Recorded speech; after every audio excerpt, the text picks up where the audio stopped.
citoplasmáticos. Chicos del tercer año de secundaria en el curso de biología. ¿Por qué se llaman organelos citoplasmáticos? Antes de irnos al PPT, ¿por qué se llaman organelos citoplasmáticos? Porque son citoplasmas. Porque no tienen el tamaño suficiente. Porque están organelos porque no tienen el tamaño suficiente para llegar a ser un órgano. Y como lo dice Jamie, se llaman organelos citoplasmáticos porque todos están ubicados en el citoplasma. Precisamente he colocado esta célula. Una pregunta, ¿esta es una célula que eucariota o procariota? Eucariota. Eucariota. Rápidamente, ¿cómo puedo identificar a una célula eucariota de la procariota? Que la procariota tiene El pilis. núcleo. Tiene núcleo. Ya, correcto. Principalmente Núcleo. por el núcleo, ¿ya? Uno por el núcleo. ¿Ya? Antes del núcleo también puede ser por la forma. ¿Se acuerdan que la célula procariota tenía una forma que tenía flagelos, como en la colita, que tenía una colita? Cola. Claro, era un flagelo. Es decir, los procariontes son flagelados. Entonces, la eucariota no. Y el núcleo también. Y por supuesto, otras estructuras. Todo esto que yo puedo observar acá, ya sabemos nosotros que es el citoplasma. ¿Y por qué se llaman organelos citoplasmáticos? ¿Por qué? Porque este organelo está en el citoplasma, porque este está en el citoplasma, porque todo está en el citoplasma. Todo está en el citoplasma. Entonces, en el citoplasma tiene que haber mucha estabilidad y mucho equilibrio, ¿ya? Y tiene que haber mucho equilibrio. Comenzamos con cada uno de los organelos celulares, ¿ya? Porque la célula precisamente está formada por estos organelos, ¿ya? Está formada por estos organelos.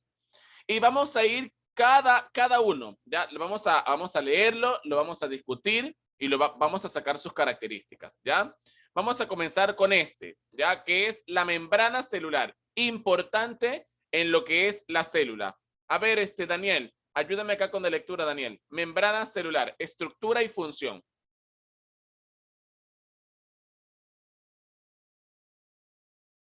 Daniel.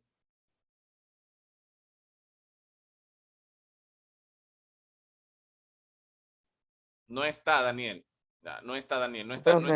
Dime. ¿Cómo? ¿Me está hablando a mí o otro Daniel? Va a ver, hay otro Daniel en la sección. O a lo mejor yo me estoy equivocando. Hay otro Daniel. A ti, pues, cuando yo digo Daniel, eres tú. Tú no te llamas Daniel. Ya, eres tú. Adelante, Daniel. ¿Qué lea? Sí. Es una estructura laminar formada principalmente por lípidos. Pero todo. Adelante, gracias.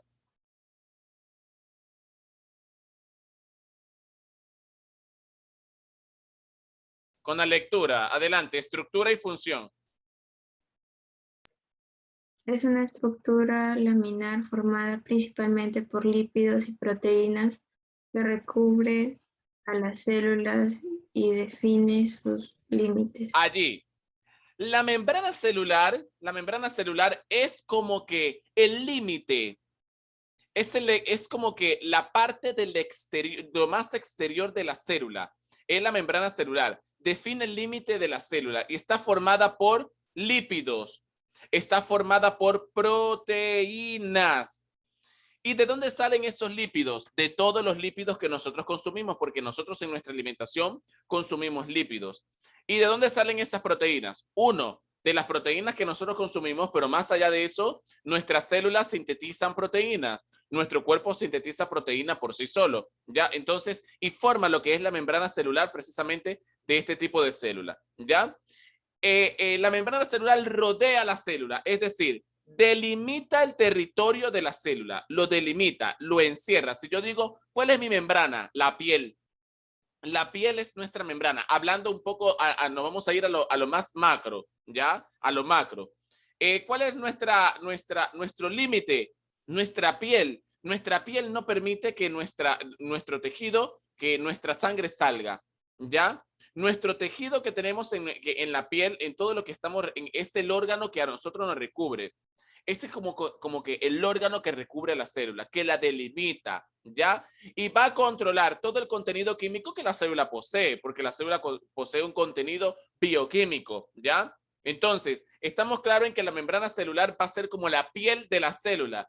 ¿Por qué? Porque va a representar el límite entre el medio interno, es decir, entre sus organelos que están allí ejerciendo su función, y lo que está fuera.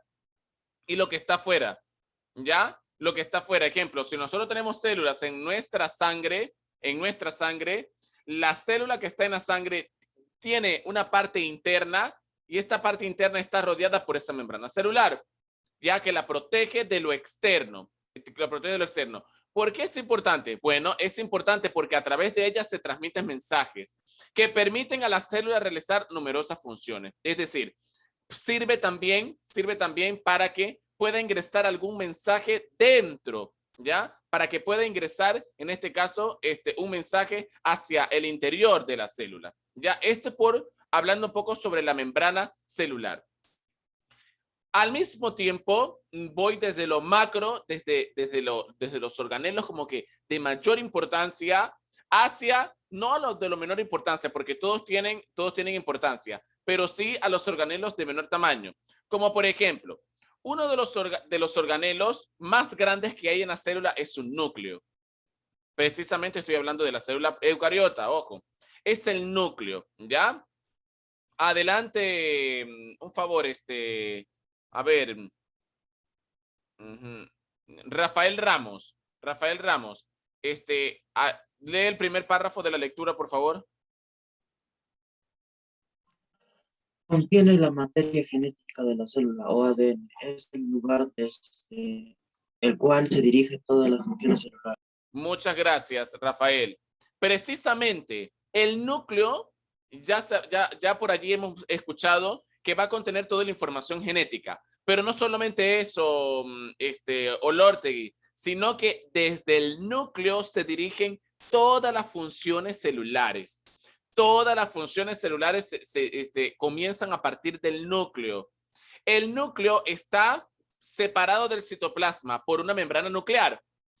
Ojo, esta membrana que está acá es la membrana nuclear.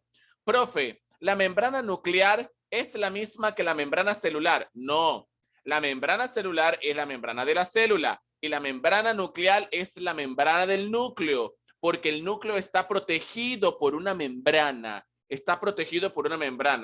Profesor, una pregunta, chicos. ¿Por qué es necesario que el núcleo tenga una protección? Para que no se disperse el ADN. Correcto. Para que no se disperse la información genética, el ADN. Así como la membrana... ¿Cómo? Una pregunta. Dime. Por algún motivo, digamos, en ese momento se rompe algo y se dispersa el ADN, ¿qué pasaría con...? Alteraciones en el material genético. O muere la célula, porque las células mueren. Nosotros no tenemos inconvenientes porque una célula muera, porque nosotros en nuestro cuerpo mueren miles de células diariamente. Lo que pasa es que no nos damos cuenta, pero mueren miles de células diariamente. Solamente con la caída de un cabello ya están muriendo las células. ¿Ya? Entonces, el problema no es que se rompa, ¿ya? Porque la célula muere. Si una célula, si hay una que no sucede allí, profesor, pero cuando hay accidentes hay rompimiento de músculos, de huesos, y claro, las células se rompen allí, y no sucede, y bueno, dependiendo del accidente, de la magnitud, o puede suceder algo ya extremo o no sucede algo extremo, eso va a depender, ¿ya? Pero no es que si se rompe una célula, ya, listo, ya la persona ya va a tener inconvenientes. No va a tener inconvenientes. Hay enfermedades que sí son celulares, como por ejemplo el cáncer. El cáncer es una enfermedad celular, ¿ya? Es una enfermedad celular. ¿Y qué es lo que hace? Que modifica la célula, ¿ya? Hace una alteración en la célula y las transforma. Ya no son nuestras mismas células, sino que ya contienen otro contenido genético. En su núcleo ya hay otro contenido genético. Pero ¿a qué voy acá? que no es lo mismo membrana celular que membrana nuclear. ¿Ya? Ahora, esta membrana cada tanto está interrumpida por orificios, es decir, la membrana posee orificios. También se le llaman poros nucleares, ¿ya? Poros nucleares, que permiten el intercambio de moléculas entre el citoplasma y el interior nuclear.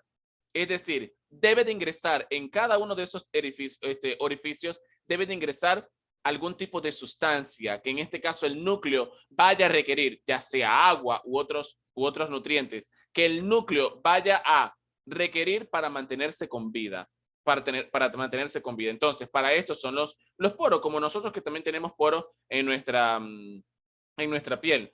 Ahora, la membrana nuclear tiene poros. Miren, la membrana celular también tiene poros, ¿ya? Y nosotros como seres humanos, nuestra piel también tiene poros, ¿ya? Entonces, una zona interna del núcleo, porque este es el propio como que núcleo, pero hay una estructura más grande. Hay una estructura más grande que es llamada nucleolo. Está el núcleo, que es la parte céntrica, pero está la estructura más grande también que se llama nucleolo, que el nucleolo está presente en las células procariotas, ¿ya? Y por allí está asociado con la fabricación de los componentes que forman parte de los ribosomas, ¿ya? Ahora, dentro del núcleo hay cromosomas. ¿Por qué? Porque los cromosomas constituyen a la información genética, ¿ya? A ver, Santiago, ayúdame con el primer párrafo del PPT. Estructura que se encuentra en el centro núcleo de la célula que se transportan fragmentos largos de ADN. Allí, lo que acabo de indicar. ¿Dónde se encuentran los cromosomas? ¿Cuál es la ubicación? Si les sale en una evaluación, ¿en dónde se encuentran los cromosomas? ¿En dónde van a decir? ¿En dónde se encuentran? En el centro del núcleo. En el centro del núcleo. No van a decir que los cromosomas se encuentran en la célula, porque la célula ya a nivel macro es muy grande. A nivel, la célula es pequeñita, pero si nos vamos al estudio profundo de la célula, nos vamos a encontrar con un mundo celular allí, porque tiene organelos allí, muchos. Entonces, nos vamos al centro de la célula, que es el núcleo. Allí se encuentran los cromosomas. ¿Por qué? Porque los cromosomas ya están unidos unos con otros, formando fragmentos largos de ADN. Entonces, ese ADN que posee ¿a quién? A los genes. Y ese ADN es el pilar fundamental del cuerpo humano. Claro, pues, nuestro ADN es nuestro pilar fundamental. Y además que es lo que se va a transmitir a la descendencia y es lo que se ha venido transmitiendo por todos estos años que han pasado, ¿ya? Este cromosoma contiene proteínas que ayudan al ADN, ¿ya? Es decir, se ayuda a sí mismo a existir en la forma apropiada. Determinan características hereditarias, ¿ya? Y las células de los individuos de una especie determinada suelen tener un número fijo de cromosomas. Nosotros como seres humanos tenemos un número fijo de cromosomas. ¿Quién sabe cuántos cromosomas posee el ser humano? 23 pares de cromosomas. 23 pares de cromosomas. 23. Y este número no lo pueden olvidar. Poseen 23 pares de cromosomas. Y nosotros vamos a ver un tema que se llama cromosomas también, ¿ya? Y allí lo vamos a profundizar. Profesor, ¿y todos los cromosomas son iguales? No, todos los cromosomas no son iguales, ¿ya? Están divididos en grupos. Cuando ya corresponde al tema de cromosomas, vamos a ver en qué se dividen. Pero lo importante es que a partir de ahora sepamos que existen 23 pares de cromosomas para el ser humano. Profesor, también depende de género. Que si es hombre o es mujer.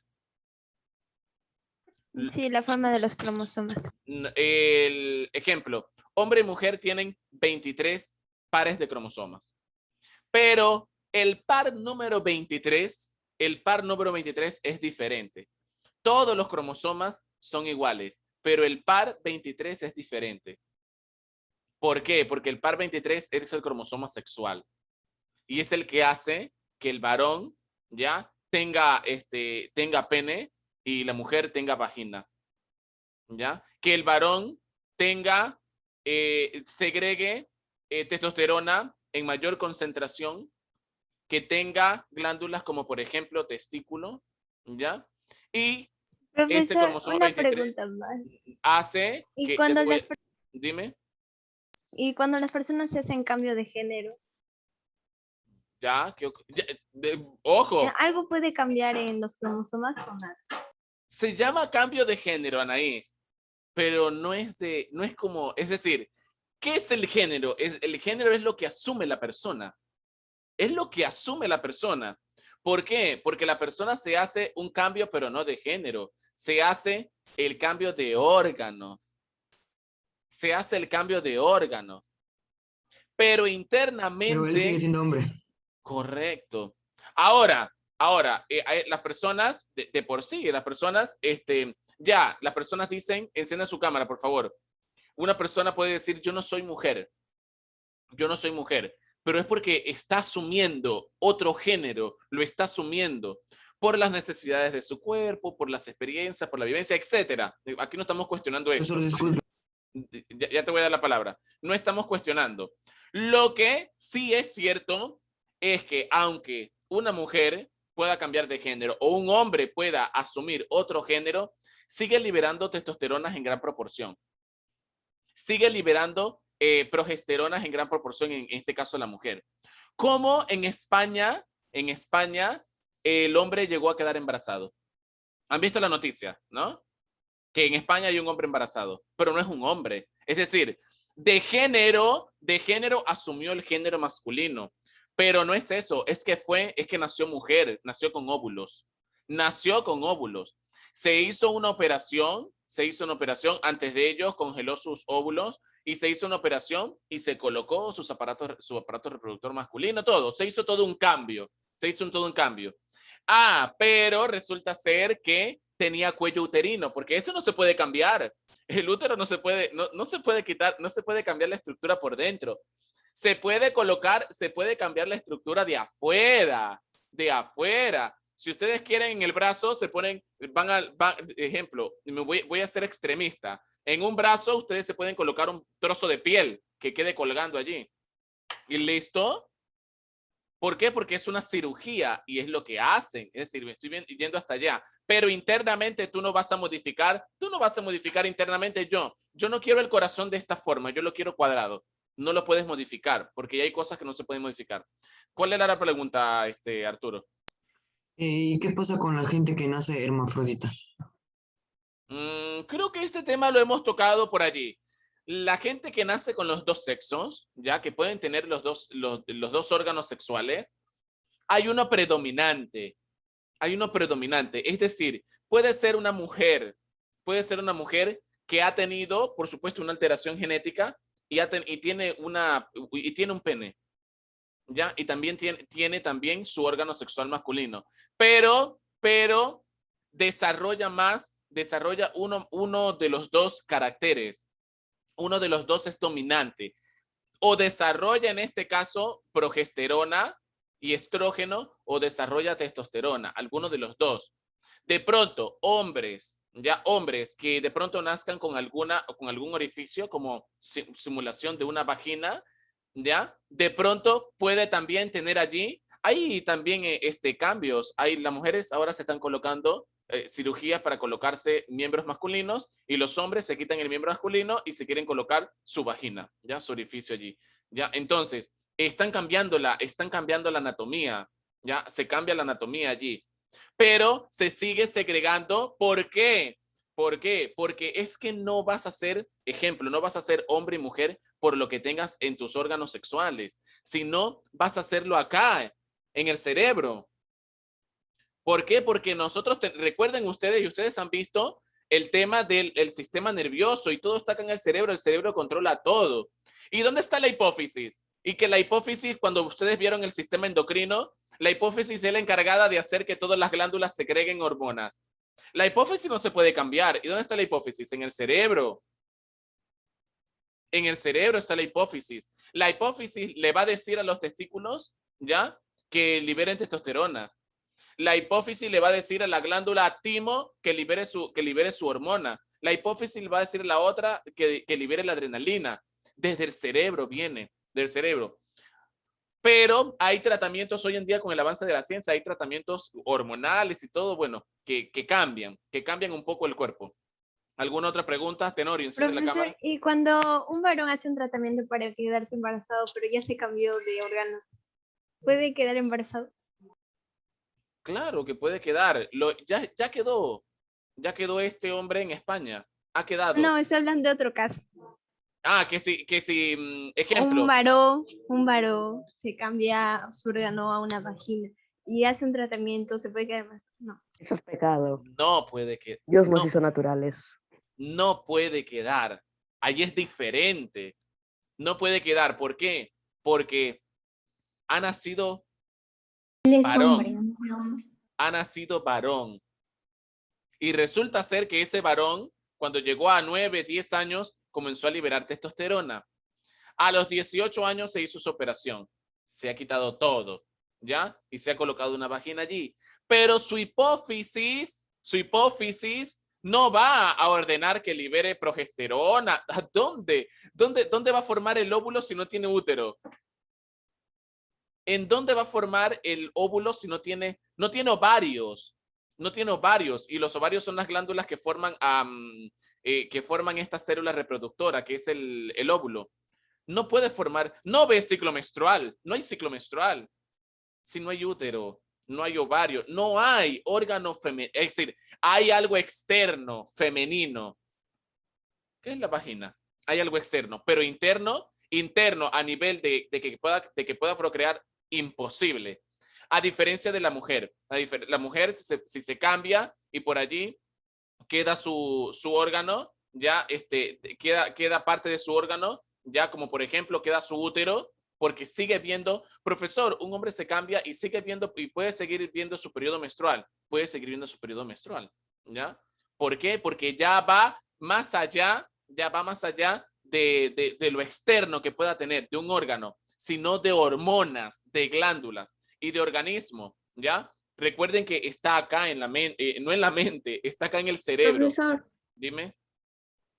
y ya si el hombre, si la mujer se hizo una operación y tiene el órgano reproductor masculino, ¿por dónde bota la sangre de la No se menstruación? quita, no se va todo el aparato reproductor femenino.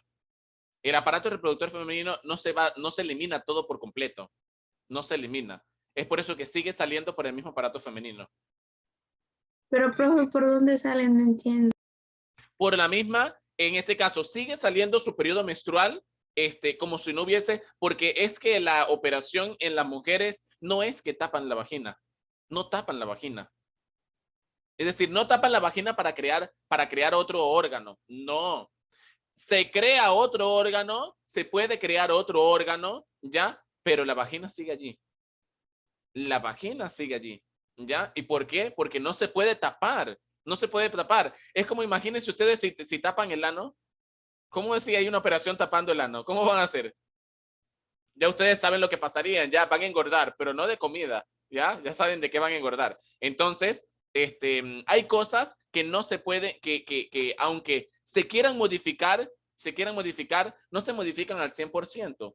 ¿Ya? Entonces, allí hay una diferencia. Entonces, allí en estos cromosomas contiene esa información genética. Contiene la información genética y se encuentra en el núcleo. Ahora, también tenemos al retículo endoplasmático. Este retículo endoplasmático, ¿ya? ¿Qué es lo que están conectados entre sí? Es decir, es una estructura que está conectada entre sí. Es una estructura que contiene túbulos, ¿ya? Y estos túbulos están conectados entre sí. Ahora, posee dos dominios morfológicos. Es decir, hay dos tipos de retículo endoplasmáticos. Está el retículo endoplasmático rugoso y está el retículo endoplasmático liso, ¿ya? El rugoso, allí se sintetizan proteínas para su secreción o para formar parte de los otros compartimientos, ¿ya? De los otros compartimentos membranosos que participan en la ruta vesicular. A diferencia del retículo liso, endoplasmático liso, que allí no se sintetizan proteínas, se sintetizan lípidos de las membranas. Es decir, es un centro metabólico de detoxificación. Es decir, en el retículo endoplasmático rugoso se sintetizan proteínas y en el retículo endoplasmático liso se sintetizan lípidos. Esa es la diferencia de los dos. Más allá de su estructura, que pueden estar conformados, que forman cisternas aplanadas, ya como lo que estamos observando acá, cisternas aplanadas y túbulos, ya, y túbulos. Más allá de ello, su diferencia es que uno sintetiza el rugoso, proteínas, y el liso sintetizan lípidos, porque la célula como tal necesita de esas dos estructuras. El complejo de Golgi, ¿ya? Tiene forma de sacos membranosos apilados, ¿ya? ¿Qué ocurre aquí? Aquí llegan y se modifican algunas proteínas fabricadas. Recuerden que hay un organelo que son los ribosomas que se encargan de fabricar proteínas. Y aquí llegan estas proteínas, ¿ya? Llegan estas proteínas. Los productos son dirigidos hacia diferentes destinos.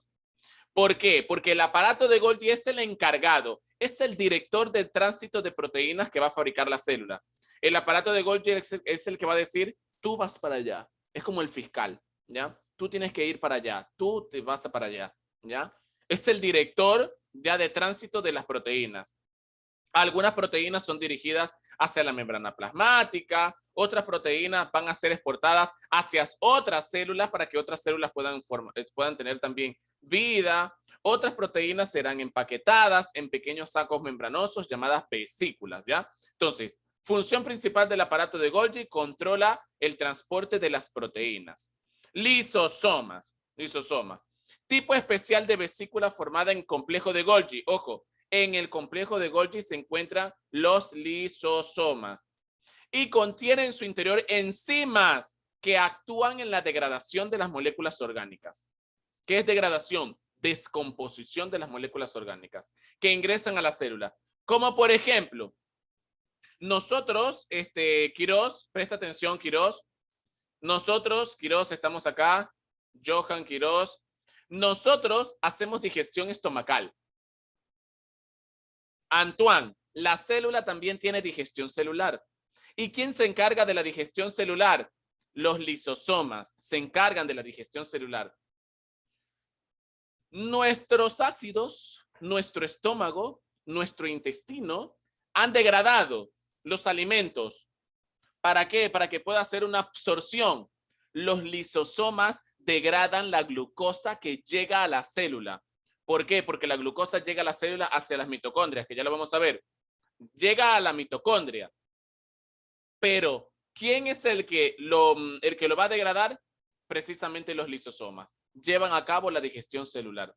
Acá está la mitocondria, ¿ya? La mitocondria, ¿por qué? Porque la mitocondria es una estructura, ¿ya? Formada de pliegues, ¿ya? Formada de pliegues, que allí se encuentran moléculas de ADN y también se encuentran ribosomas en la mitocondria. La mitocondria es compleja, es grande la mitocondria, ¿ya? Allí hay moléculas de ADN, hay ribosomas que sintetizan proteínas. Pero más allá de eso, las mitocondrias, acá llega todo el alimento que necesita la célula. ¿Qué necesita la célula? Glucosa. Así como las plantas necesitan la glucosa para vivir, la célula de nosotros, los seres humanos, necesita la glucosa también para vivir. No solamente llega a ello. ¿Qué respira la célula? Chicos, ¿qué respira la célula? ¿Qué respira la célula?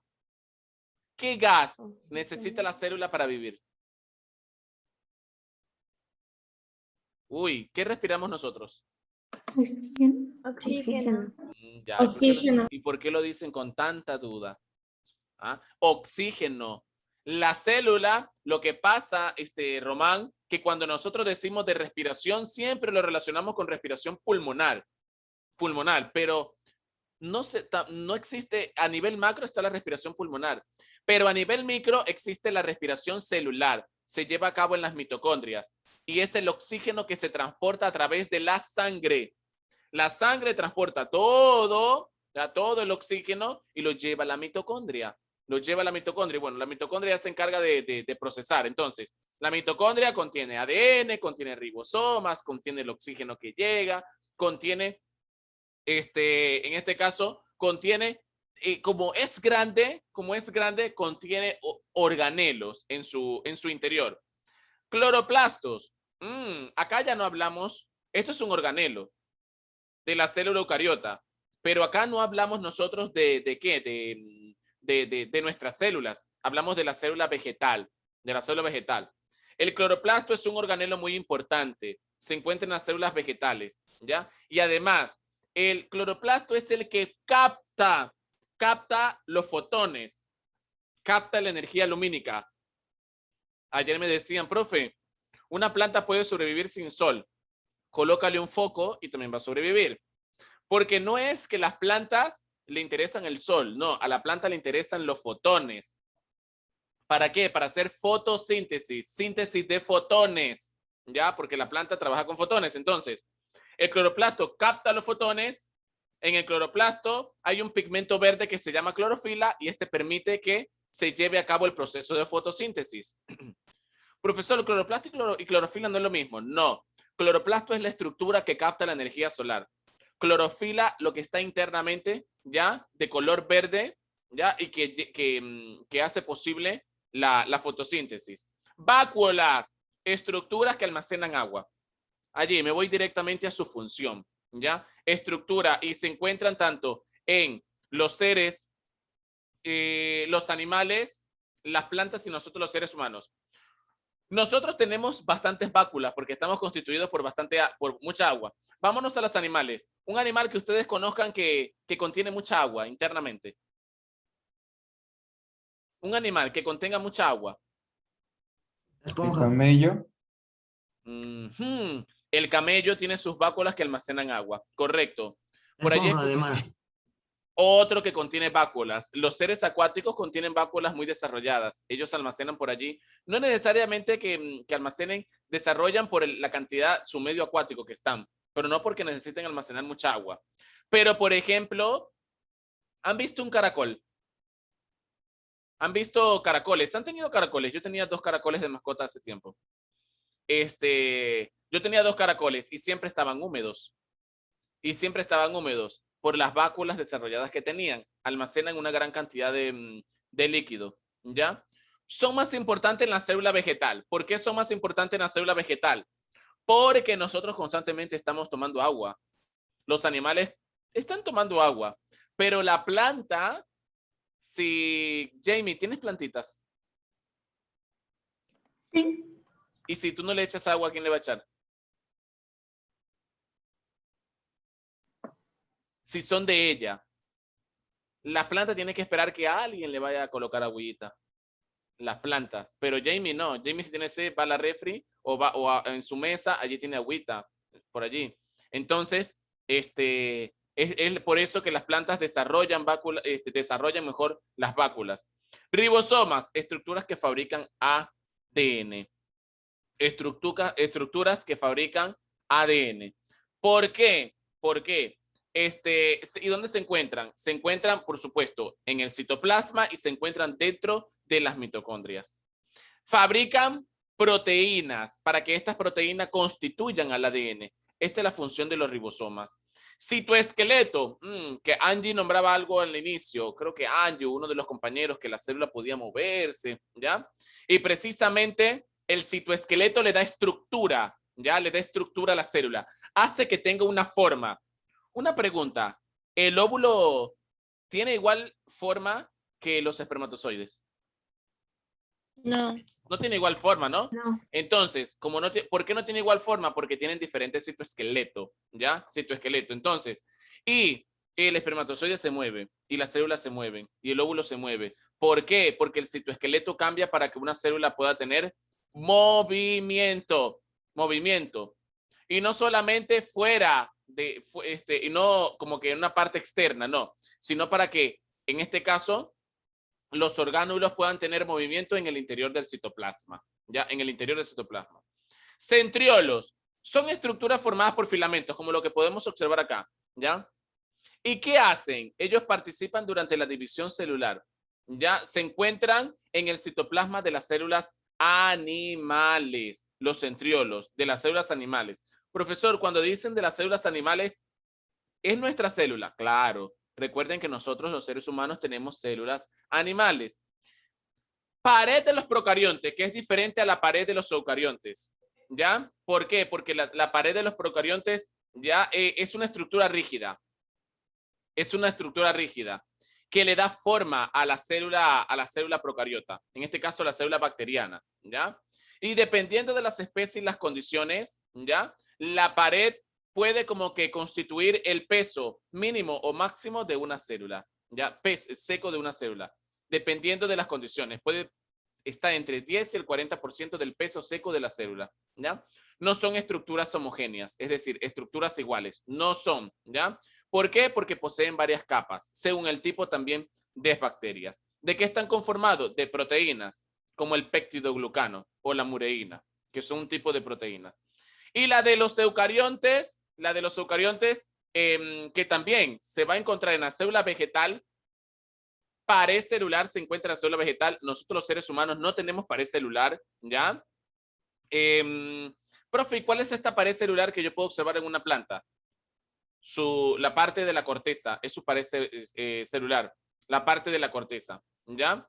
Puede ser delgada, puede ser flexible, dependiendo del tipo de planta, pero también puede ser fuerte, ¿ya? También puede ser fuerte. Crece, se desarrolla, posee movimiento en el crecimiento de la planta, ¿ya? Posee movimiento en el crecimiento de la planta. Entonces, voy a detener.